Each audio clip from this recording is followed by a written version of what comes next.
Le chanteur Michel Sardou n'est pas du genre à mâcher ses mots quand il prend la parole.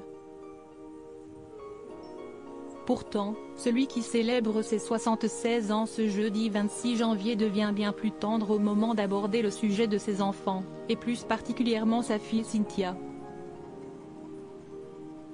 Il faut dire que cette dernière, aujourd'hui âgée de 49 ans, a vécu un traumatisme inimaginable à l'âge de 26 ans.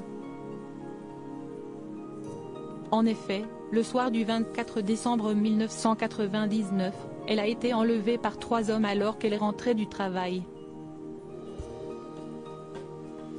Séquestrée, violée, menacée de mort puis abandonnée sur un terrain vague en banlieue parisienne, Cynthia Sardou a vécu l'enfer, mais a toujours pu compter sur le soutien de sa famille et de son père. S'il n'a pas été très présent durant son enfance, il l'a été après ce drame.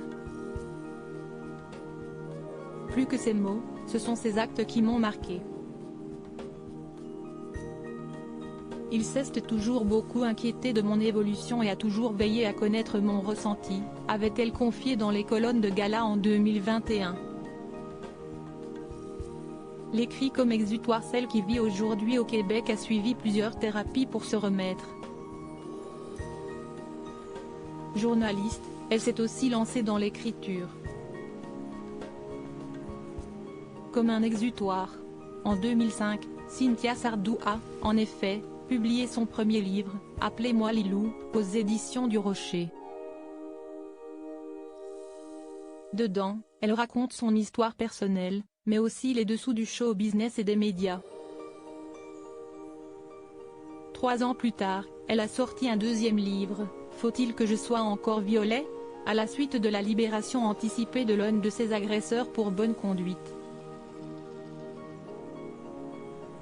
Des agresseurs qui avaient pourtant été jugés et condamnés chacun à 10, 13 et 15 ans de prison ferme. En 2014, c'est un message d'espoir qu'elle lance aux victimes traumatisées avec une vie à reconstruire. À 47 ans, la seconde fille du célèbre chanteur a cette fois choisi d'écrire un roman, son premier, baptisé Le Film est paru aux éditions Ramsay. L'histoire d'une actrice hollywoodienne dont la carrière triomphante va virer au drame. Article écrit en collaboration avec 6 médias Crédit Photo, Olivier Borde.